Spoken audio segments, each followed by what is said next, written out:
A paz do Senhor a todos os irmãos que estão nos ouvindo, nos vendo nesta gravação aqui da Escola Bíblica Dominical. Que Deus abençoe a cada um de vocês, graça e paz da parte do Senhor Jesus. Estamos, novamente para trazer para os irmãos, mais uma lição aqui da nossa Escola Bíblica. E a lição de hoje nós vamos falar sobre contemplando Jesus nas profecias do Antigo Testamento. É uma lição bastante interessante, onde nós vamos aqui, nesses minutos, meditar na palavra de Deus a respeito da figura de Jesus no Antigo Testamento, as profecias, que foram feitas e que se cumpriram na vida do nosso Senhor Jesus Cristo. Como texto bíblico básico, eu convido os irmãos que têm a sua Bíblia, que abra comigo em Lucas capítulo 2, a partir do primeiro versículo até o versículo 20, nós estaremos lendo esses versículos da palavra de Deus. Então, se você tem a sua Bíblia, ou se você tem aí a sua Bíblia no celular, se você está na sua casa aí nos assistindo, leia conosco. Ou se não tem essa possibilidade, se você está em movimento, você está no seu carro, ou está em trânsito, ouça atentamente a palavra de Deus. Diz assim: Jesus nasce em Belém, e aconteceu naqueles dias que saiu um decreto da parte de César Augusto para que todo mundo se alistasse. Este primeiro alistamento foi feito sendo Cirênio governador da Síria. E todos iam alistar-se, cada um à sua própria cidade. E subiu da Galiléia também José, da cidade de Nazaré, à Judéia, a cidade de Davi, chamada Belém, porque era casa e família de Davi, a fim de alistar-se com Maria, sua mulher, que estava grávida. E aconteceu que, estando eles ali, se cumpriram os dias em que ela havia de dar à luz. E deu à luz a seu filho primogênito, e envolveu-o em panos, e deitou-o numa manjedoura, porque não havia lugar para eles na estalagem. Ora, havia naquela mesma comarca pastores que estavam no campo e guardavam durante as vigílias da noite o seu rebanho. E eis que o anjo do Senhor veio sobre eles, e a glória do Senhor os cercou de resplendor, e tiveram grande temor.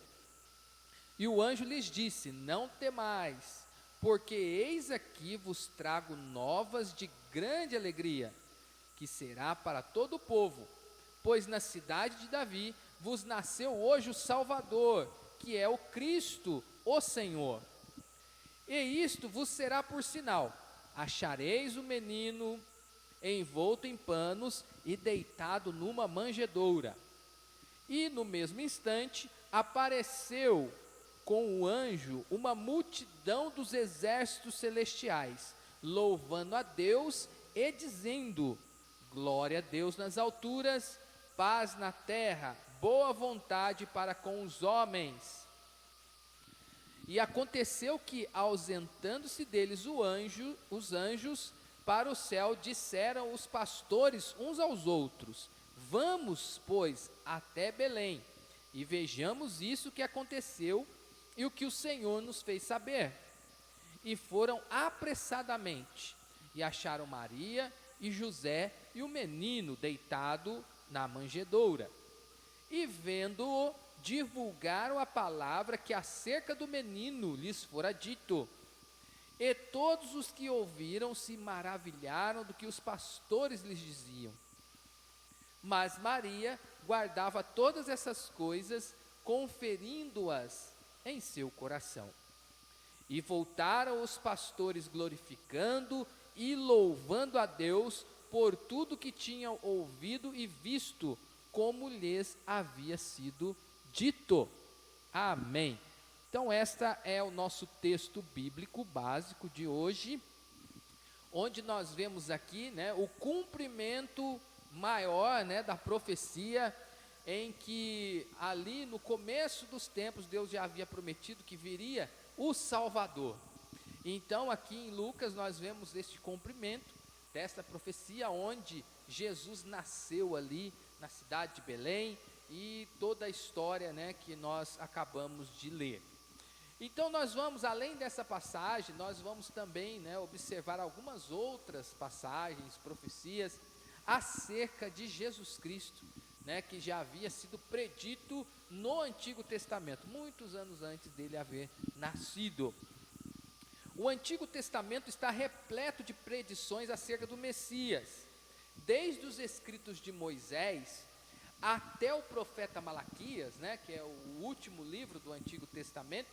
Há inúmeras referências à vida e à obra do Filho de Deus em favor da humanidade.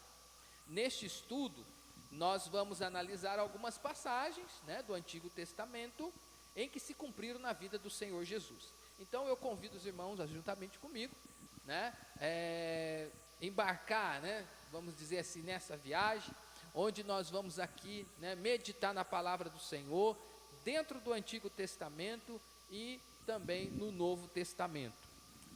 Primeiro tópico, nós vamos falar sobre a lealdade das predições, né, o quanto elas foram leais, né, e foram fidedignas. Muitos foram preditos, muitos fatos acerca de Jesus. A primeira referência que se tem no Antigo Testamento acerca do papel redentor do Messias está lá em Gênesis capítulo 3, versículo 15. Então lá em Gênesis 3,15 diz assim: porém inimizade entre ti e a mulher, entre a tua descendência e o seu descendente. Este lhe ferirá a cabeça e tu lhe ferirás o calcanhar. Esse trecho prediz a vitória de Jesus sobre o diabo e se cumpriu na cruz, né? Se nós vermos lá em Colossenses capítulo 2, versículo 14 e 15, Colossenses capítulo 2, Colossenses capítulo 2, versículo 14 e 15 diz assim: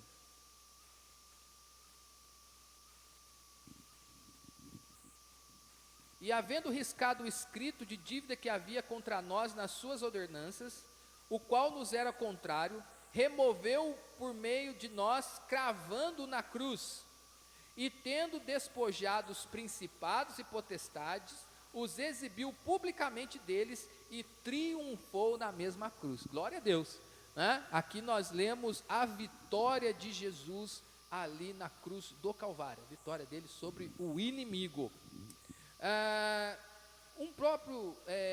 Vamos dizer assim, analisando propriamente as Escrituras, nós vemos também que a genealogia de Jesus também havia sido predita muito tempo antes. Deus, ele prometeu, né, que da descendência de Abraão viria a bênção para todas as nações, né? Deus ali falou para Abraão, né, em ti serão benditas todas as nações da terra. Então nós podemos entender que ali o Messias viria, né, da raiz de Abraão, e também que esse Redentor ele seria da tribo de Judá, da família de Davi, e nasceria de uma virgem. E tudo isso foi cumprido, né, nesses versículos que nós lemos no começo. Mas vamos ver só algum aqui, em Isaías capítulo 7, versículo 14. Isaías capítulo 7, versículo 14, diz assim: portanto, o Senhor mesmo vos dará um sinal, e eis que uma virgem conceberá e dará à luz a um filho, e será o seu nome Emanuel, né? Emanuel quer dizer Deus conosco. E essa profecia de Isaías 7,14 se cumpriu aqui onde nós lemos aqui em Lucas capítulo 2, né? Onde ali aquela, né, história, José e Maria ali foram fazer o recenseamento, né? E quando eles chegaram na cidade não havia lugar, então eles foram para um estábulo, né, vamos dizer assim, e Jesus nasceu ali e foi colocado numa manjedoura. Então tudo isso já havia sido predito, né, no Antigo Testamento, principalmente por Isaías, que é, né, o profeta que mais ali trouxe informações acerca do Messias. O evangelista Mateus também escreveu em seu evangelho para provar que as profecias se cumpriam em Jesus. Após relatar a gravidez de Maria, a concepção sobrenatural de Jesus, né, ele afirmou: ora, tudo isso aconteceu para que se cumprisse o que fora dita pelo profeta, eis que uma virgem conceberá e dará à luz a um filho, qual será chamado Emanuel. Esse versículo que nós lemos aqui, né, em Isaías 7,14, o mesmo evangelista Mateus, ele o relatou ali em Mateus capítulo 1, versículo 22 e 23. Então, a Bíblia, ela não se contradiz. Essa é, né, a beleza, né, que nós temos aqui da Bíblia Sagrada. Porque os autores, a Bíblia ela teve vários autores em diversas épocas, mas eles não se contradizem, eles não se conheceram, né, muitos deles não se conheceram pessoalmente, e todas as escrituras, elas se confirmam, elas não se contradizem. Há exemplo, né, o que Isaías havia profetizado e o que o nosso evangelista Mateus também trouxe como cumprimento da sua profecia, né, que a virgem dará à luz a um filho e porá o nome de Emanuel, que significa Deus conosco. A cidade onde Cristo nasceu, até a cidade havia sido também profetizada. Miqueias profetizou séculos antes, né, muito tempos antes, o local exato onde o Messias nasceria. Olha que interessante que diz lá em Miqueias: mas tu, Belém, Efrata, posto que é pequena para estar entre as melhores de Judá, de ti me sairá aquele que há de reinar em Israel. Miqueias capítulo 5, versículo 2. Então, até, né, no Antigo Testamento, ali nas profecias de Miqueias, ele já havia dito aonde que o Messias havia de nascer, né? Cidade de Belém, aqui dizendo que é pequena entre as melhores de Judá, porque tinha outras cidades maiores, mas Belém foi escolhida, né, para ser a cidade onde o Messias nasceria. José e Maria estavam em Nazaré, a 160 quilômetros de Belém. É uma distância considerável, visto que na época não tinha os meios de transporte que nós temos hoje, né? Se a gente pegar um carro, uma moto, né, 160 quilômetros são coisas de horas, né? Poucas horas, e a gente chega no destino. Agora imagina 160 quilômetros tendo que caminhar ou em cima do lombo, né, de animais, né, jumento, cavalo, né, camelo, né? Então era uma distância considerável. As pessoas viajavam, né, muitas pessoas viajavam vários quilômetros, né, utilizando animais ou até mesmo a pé. Então José e Maria estavam em Nazaré, próximo a 160 quilômetros, né, e sem planos para ir para aquela cidade. Porém, eles foram meio que obrigados, vamos dizer assim, né? Porque para que se cumprisse as escrituras, que o Messias haveria de nascer em Belém, Deus levou o imperador romano a decretar o recenseamento, obrigando cada pessoa a ir se alistar na cidade de origem da sua família. Então José e Maria foram a Belém, e ali nasceu Jesus em cumprimento à profecia. Então Deus faz, né, Deus move vamos dizer, as situações para se cumprir a sua palavra. Se ali em Miqueias estava dizendo que o Messias ia nascer em Belém, Deus fez com que, né, houvesse naquela época, né, esse recenseamento, e que obrigava todas as pessoas a irem fazer, né, ali o seu registro, né, se recensear. Diferente dos dias de hoje, né, que o censo vai na porta da casa da gente, né? Tem os recenseadores, eles vão lá e perguntam seu nome, né?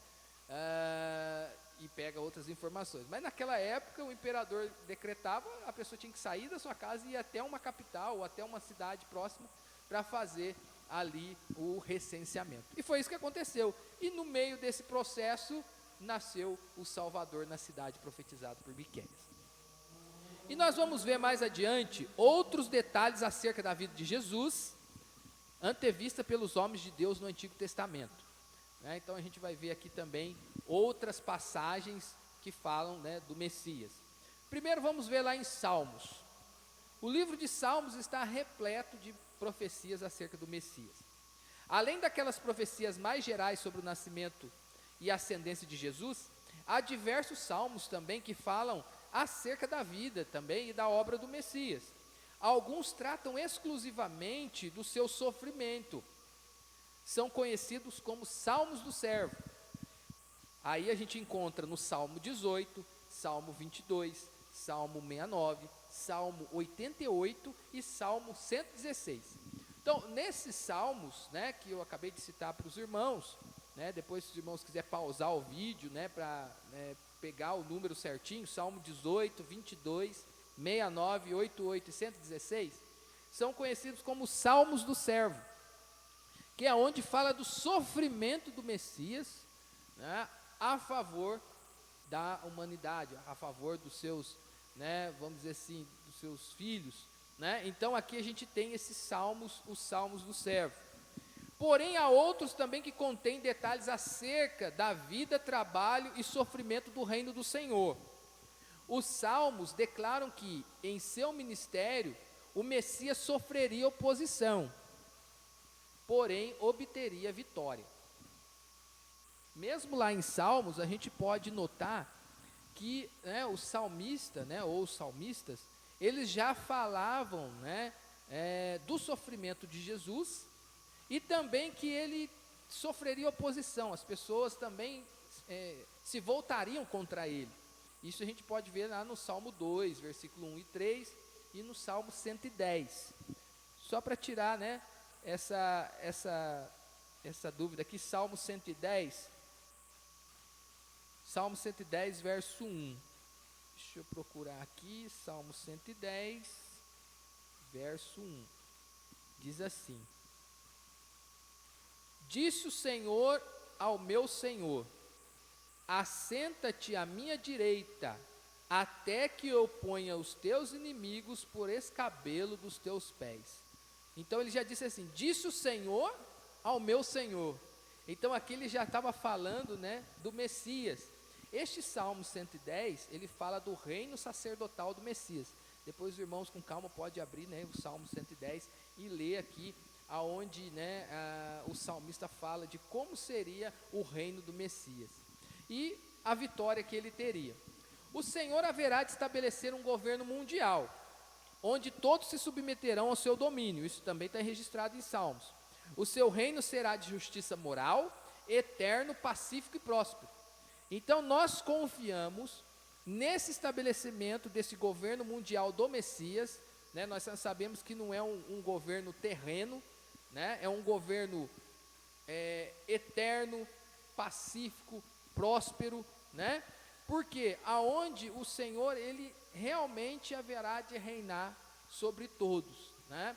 A gente, né, aguarda, né, esse reino onde o Senhor, ele, né, estará ali no final dos tempos, né, aniquilando todo o mal, levando os seus servos para junto de si e estabelecendo esse reino, né, para todo sempre. Mas enquanto isso, nós estamos desfrutando do reino de Deus aqui na terra.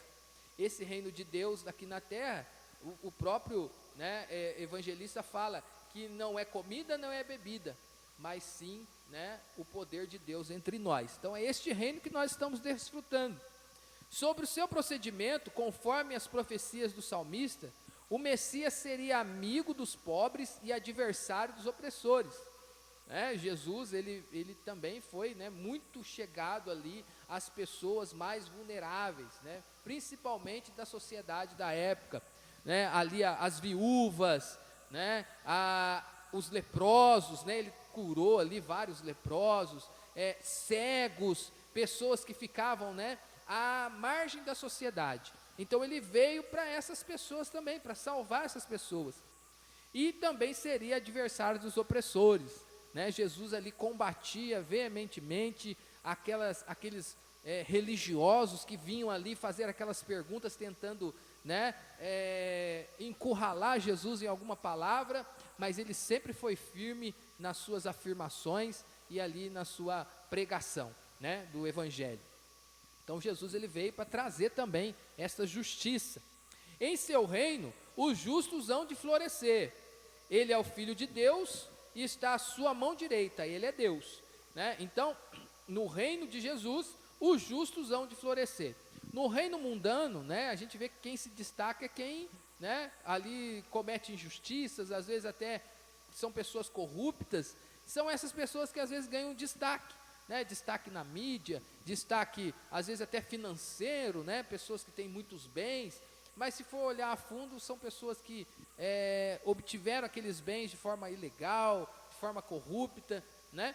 Mas no reino do Messias isso não acontecerá, porque aqui fala que os justos hão de florescer, Salmo 72, verso 7, né? A Bíblia fala que o mundo jaz no maligno, né?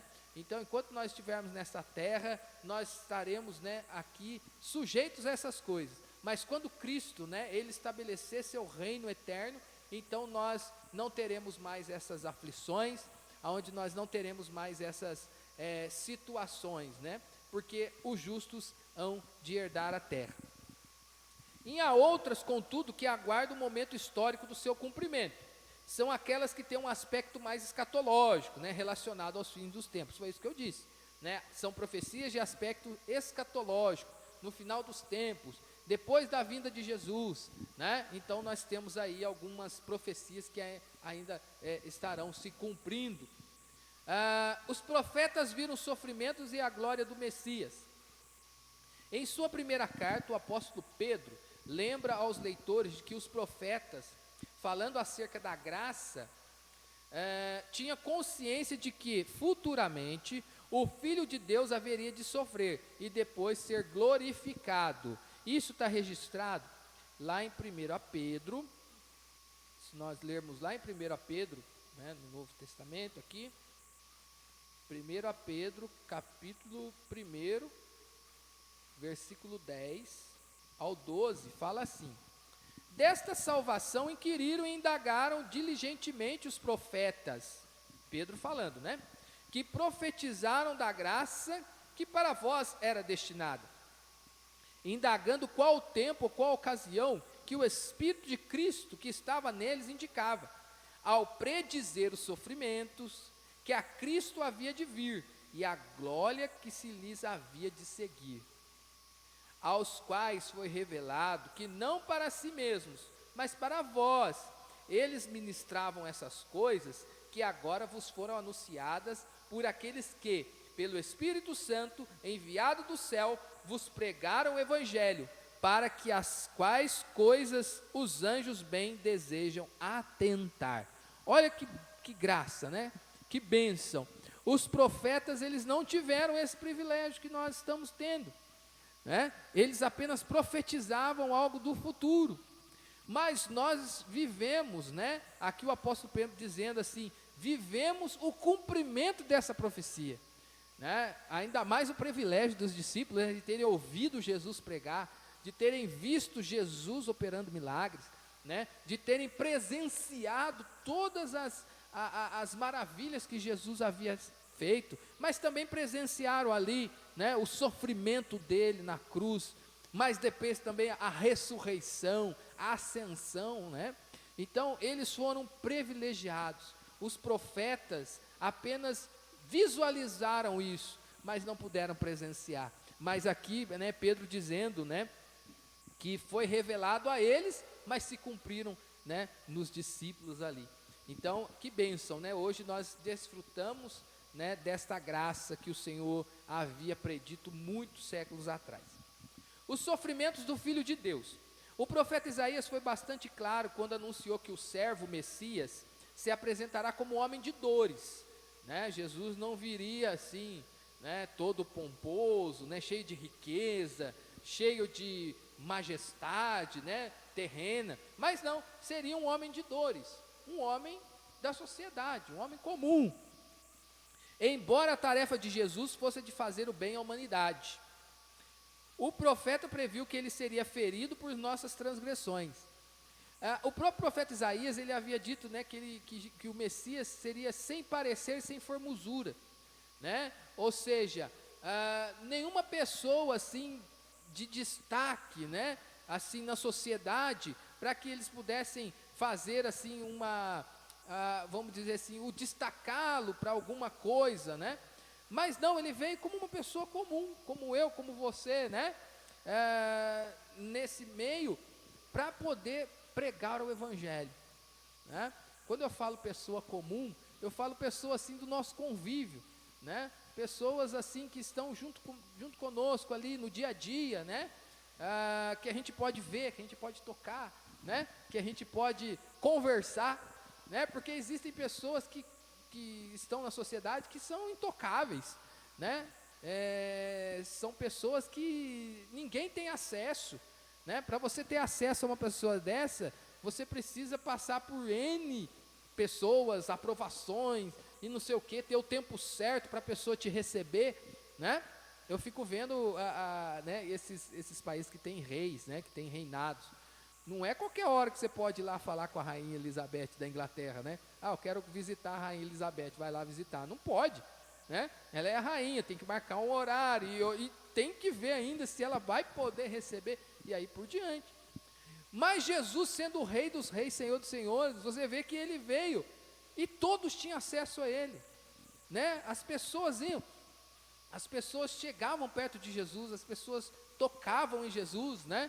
A gente tem aí o relato daquela mulher que tinha fluxo de sangue, a multidão espremia, mas ela foi lá e conseguiu tocar em Jesus, né? Então, Jesus estava ali no meio das pessoas, né? Ele convivia, ele ia nas sinagogas, né? Onde as pessoas, né, cultuavam, ele ia nas sinagogas, ele pregava nos montes, ele andava na beira do mar, né? Anunciando a palavra. Então, ele era uma pessoa do povo, né? Vamos dizer assim. A reação do povo seria de rejeição ao trabalho do servo do Senhor. Ele seria mal interpretado, ultrajado e desprezado pelos homens do seu tempo. Isso se cumpriu perfeitamente conforme os relatos de Marcos, Lucas também.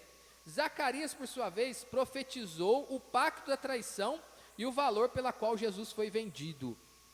Zacarias, né, o profeta Zacarias, antes mesmo, né, de Jesus ter nascido, ele já sabia, ele já havia profetizado, né, Deus havia revelado a ele até qual foi a quantia que ele haveria de ser vendido, né, de ser traído.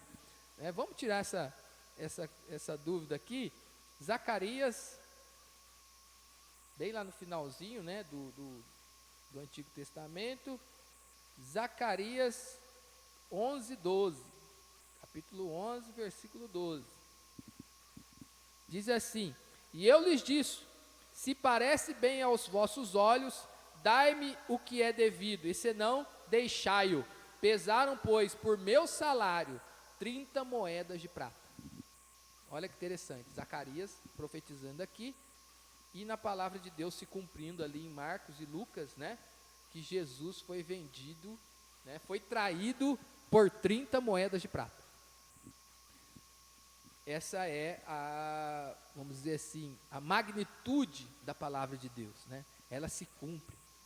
A glória do Senhor, da mesma maneira que os profetas anteviram o sofrimento do Senhor, eles também preconizaram, ou seja, visualizaram a sua glória. Zacarias falou da sua entrada triunfal em Jerusalém, né? Aquela entrada triunfal onde as pessoas, né, colocavam palmas ali para ele passar, né? Zacarias havia falado isso, né? Já que eu estou aqui no livro de Zacarias, Zacarias 9:9, diz assim: exulta-te muito, ó filha de Sião, exulta-te, ó filha de Jerusalém, eis que vem a ti o teu rei, ele é justo e traz a salvação, ele é humilde e vem montado sobre um jumento, sobre um jumentinho, filho de uma jumenta. Até o meio de transporte que Jesus ia utilizar quando entrar em Jerusalém, Zacarias já havia profetizado, né? Ele poderia ter entrado com qualquer outro tipo de animal, né? Um cavalo, um camelo, né? Ou poderia ter entrado a pé. Mas Jesus, ele entrou montado num jumentinho. A gente sabe da história, né? Se a gente lê nos evangelhos, diz, né, que ele mandou os seus discípulos buscar um animalzinho para ele poder entrar. E foi exatamente esse, foi um jumentinho que eles acharam, né? Acharam um jumentinho que nunca havia sido montado, e ali, né, eles falaram, olha, o mestre precisa, pode levar. E eles levaram, e Jesus teve a sua entrada triunfal ali, humilde, né? Humilde. Porque se a gente observar os imperadores romanos da época, os líderes romanos, né, ou até mesmo, né, os líderes comissionados ali que o Império Romano, né, delegava, como que era a entrada deles na cidade? Entrava às vezes num cavalo todo enfeitado, né, um cavalo marchador, vamos pensar assim, né, aquele cavalo que vem fazendo aquelas marchas, né, exatamente para mostrar aquela glória, aquela pompa, né, aquela riqueza. E Jesus veio, né, humilde, montado num jumentinho, porque ele veio para ser o rei, né, não o rei de riquezas, o rei desse mundo, mas o rei do meu e do seu coração, né? Ele veio trazer a humildade, né? Porque tem muitas pessoas que acham que são superiores às outras, né? E ele veio trazer essa lição para nós: ninguém é superior, né? Ele, como rei dos reis, senhor dos senhores, entrou ali na sua humildade, montado num jumentinho, né, ali em Jerusalém. Então isso já havia sido profetizado por Zacarias e se cumpriu ali nos evangelhos. O reino messiânico de Jesus. O Antigo Testamento desenvolve com grande profundidade inúmeras ideias em torno do reino do Messias. Algumas profecias já se cumpriram, outras estão ainda se cumprindo, e há aquelas que terão seu cumprimento no futuro, né? Tem algumas profecias que ainda vão se cumprir, né, que são as profecias escatológicas, como a gente falou. Essa expectativa acerca do reino do Messias foi plantada no coração dos profetas. Eles falaram sobre um rei que traria paz, alegria e justiça eterna. Eles almejavam esse reino também. Tinham ansiedade para que esse reino se concretizasse logo, livrando Israel de todas as suas dificuldades que vinham atravessando por causa da sua rebeldia com a lei do Senhor. Vejamos o que foi ensinado pelos profetas acerca desse assunto. Então, os profetas queriam que as profecias se cumprissem naquele tempo, né? Imagina, eu recebo uma revelação, né, assim como Isaías recebeu, né, que o reino do Messias seria próspero, seria de paz, né, os justos florescerão. Então ele pensava assim, né, que já haveria de cumprir ali naquele período, naquele tempo. Porém, o tempo de Deus é diferente do nosso tempo, né? O nosso tempo ele é regido pelo relógio. O tempo de Deus não é regido pelo relógio, porque Deus é o Senhor do tempo, né? Então ele que sabe todas as coisas. Mas se cumpriram as profecias. O reino do Messias cumpre-se espiritualmente nos Salmos, né? A gente já havia relatado isso antes. Quando Jesus nasceu, houve grande preocupação da parte de Herodes. Herodes conhecia a profecia, né, que o Messias havia de vir. E quando ele ficou sabendo disso, né, ele ficou abalado. Por quê?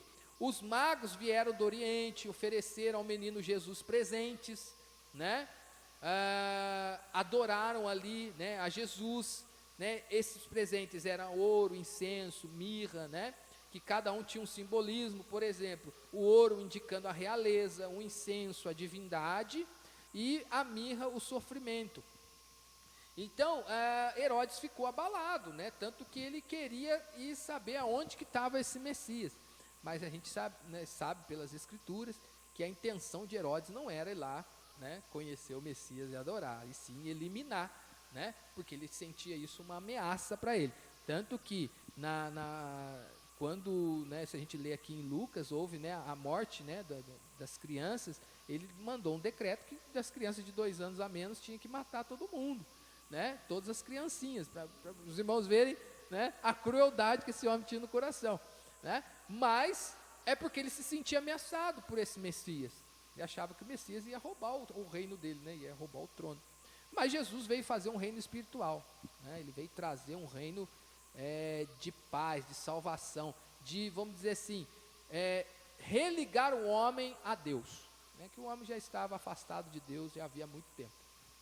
Os evangelhos apresentavam Cristo como sendo o rei, atuando na árdua luta de implementar o seu reino no coração da humanidade. Olha, certa vez após libertar o endemoniado, Jesus disse: se eu expulso demônios pelo dedo de Deus, certamente a vós é chegado o reino de Deus. Isso está lá em Lucas 11:20, né? O próprio Jesus dizendo: olha, se eu expulso os demônios pelo poder de Deus, então o reino de Deus já é chegado a vós. O reino de Deus é exercido através da sua presença. Aonde nós estamos, aonde a presença de Deus está, o reino de Deus está ali. Então, espiritualmente, Cristo reina em nós, que o aceitamos como Salvador e Senhor. Eis que estou convosco todos os dias até a consumação dos séculos. Então, irmãos, se alguém perguntasse para a gente, onde que está o reino de Deus? O reino de Deus está onde você está. Se você leva a presença de Deus com você, o reino de Deus está contigo, né? Você é parte do reino de Deus aqui na terra. Este reino é espiritual, não é comida nem bebida, não é deste mundo, é um reino eterno. Cristo é o rei e os salvos são os seus súditos. Esse nosso reino é eterno, né? Um reino sempre eterno, de justiça, de bondade, porque quem é o rei desse reino? É o nosso Senhor Jesus, né? O Senhor e Salvador.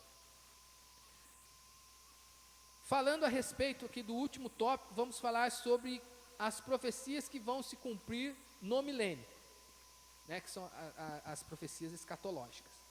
Crê-se que no milênio Cristo virá com os salvos reinar aqui na terra. Nesta época, as profecias que ainda não se concretizaram terão cumprimento total, né? Aí haverá o cumprimento total dessas profecias. Será um governo de paz, alegria, justiça e fartura e prosperidade. Isso profetizado por Isaías, né, 9:27. Vamos lá, Isaías 9:27. Deixa eu procurar aqui, livro de Isaías 9:27.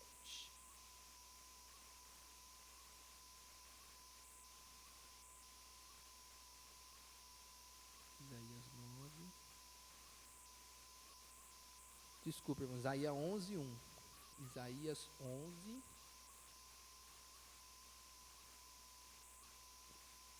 11:1. Diz assim: então brotará um rebento do tronco de Jessé, e das suas raízes um renovo frutificará. E repousará sobre ele o Espírito do Senhor, o Espírito de sabedoria e de entendimento, o Espírito de conselho, de fortaleza, o Espírito de conhecimento, de temor do Senhor. E deleitar-se-á no temor do Senhor, e não julgará segundo a vista dos seus olhos, nem decidirá segundo o ouvir dos seus ouvidos. Versículo 5: a justiça será o cinto dos seus lombos, a fidelidade o cinto dos seus rins. E aqui ele diz, não se fará mal, versículo 9, nem dano algum em todo o meu santo monte, porque a terra se encherá do conhecimento do Senhor, como as águas cobrem o mar. Então esse aqui é o reino do Messias profetizado por Isaías. Depois os irmãos podem ler aí, Isaías capítulo 11, né, que tem todas essas profecias aí. É algo que a gente está aguardando, né? Nós, como os cristãos que aceitamos Jesus, estamos aguardando, né? Jesus voltar e estabelecer esse reino. O salmista entoou um cântico: o Senhor reina, regozije-se a terra, alegre-se as muitas ilhas, justiça e juízo são a base do seu trono. Os salvos reinarão com Cristo e serão reis e sacerdotes. Que maravilha, né? Nós estaremos reinando com Cristo, né? Estaremos junto com Ele. Esse reino foi plantado no coração dos profetas, nasceu na manjedoura de Belém, cresceu no ministério terreno de Cristo e dos apóstolos, continuará crescendo através dos pregadores e será implantado literalmente no milênio. E depois, eternamente, nós cristãos temos essas bem-aventuradas esperanças, né? Então a gente crê que um dia nós também estaremos fazendo parte dessa profecia, né? Do cumprimento dessa profecia. Cristo é o Messias prometido. As profecias cumpridas maravilhosamente a respeito dele e do seu reinado nos assegura que devemos estar preparados e trabalhando incansavelmente para ele, esperando a sua segunda vinda, né, a vinda do Senhor, para reinar com os salvos e depois para sempre na eternidade. Então é essa a nossa esperança. A nossa esperança é o quê? Servir a Cristo, pregar o Evangelho, e o dia que Ele voltar, né, para nos buscar, nós estarmos junto com Ele e reinarmos com Ele. E depois vir todas essas profecias, né, aonde Ele reinará sobre todos aqui, né, estabelecerá o seu reino de paz, de justiça, de alegria, onde não terá dano, né, não haverá morte. Então é esse o reino que nós estamos aguardando. Que Deus abençoe os irmãos. A próxima lição que nós teremos será sobre o senhorio de Cristo sobre todas as coisas. Então convido os irmãos a acompanharem, né, as nossas sequências de lições, e assim os irmãos vão ficando, né, conhecedores cada vez mais da palavra de Deus. Então hoje nós terminamos mais uma lição com a graça do Senhor Jesus Cristo. Que o Senhor vos abençoe ricamente. Vou orar neste momento, agradecendo a Deus por essa palavra e orar também por cada um que nos acompanhou durante esta lição. Amém? Senhor, meu Deus, meu Pai, nós te damos graça, ó Deus, por essa lição que foi nos dada. Senhor Jesus, que todas essas palavras, Senhor, que nós lemos aqui, que elas, Senhor, possam fortalecer o nosso coração, alegrar o nosso coração, pois sabemos, Senhor, que o teu reino está em nós e que a tua presença também nos acompanha. Mas também, Senhor, nós lemos aqui nesse dia, Senhor, que o teu reino também será estabelecido nesta terra. Estamos aguardando a tua vinda, Senhor, nas nuvens do céu para nos buscar, para que um dia possamos reinar contigo, Senhor.